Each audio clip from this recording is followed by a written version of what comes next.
In China, a fan was an object made out of bamboo that often had a design painted on it. Fans came in two different styles, rigid and folding, and they usually featured landscape scenes. Fans served many different purposes in Chinese culture, but one of the most common uses was as a clothing accessory.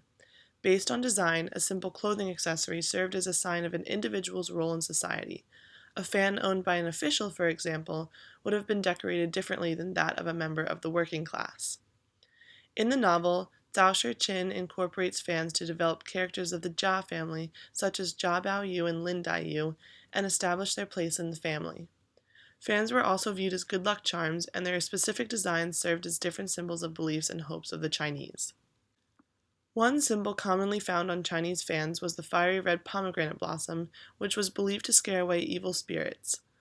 Fans with this design might have been purchased at the time in the novel when Bao Yu and Wang Xifeng were cursed in order to get rid of the potential evil spirits and cure them. Two other symbols that often appeared on Chinese fans were katydids and melons. These decorated fans belonged to people who wanted to have many children because katydids are so numerous, and the melon vine serves as an important metaphor for extending the family line. This symbolism is extremely prevalent in Story of the Stone because of the preoccupation the Jia family has with extending their line, which reveals how important Bao Yu's role in the family is. From this, we can understand why Bao Yu is inclined to defy the standards of society. The amount of pressure placed on him to do his duty for his family is enormous. Even the materials used to make a fan had meaning. The meaning of tear-stained bamboo, one example of material used to craft fans, can be traced back to the myth Tan Chuan tells in Story of the Stone.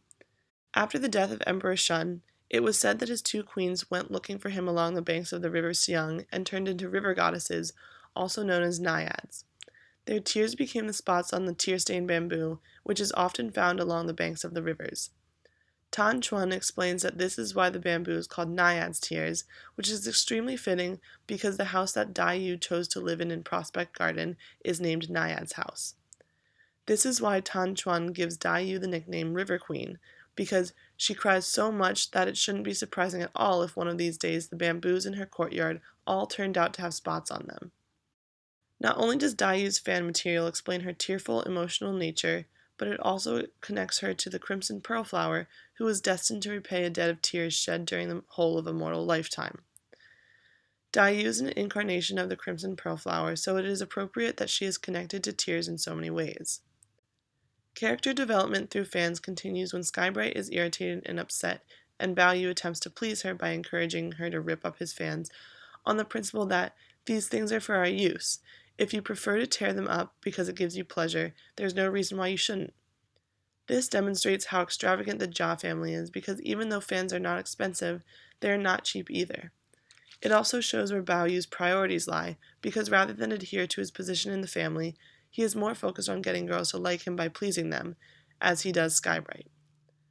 It is interesting because the word for tear or rip is the homophone for think of, and so when Bao Yu encourages Skybright to tear the fans, he is thinking of her and her happiness just like he does for all the girls in the garden.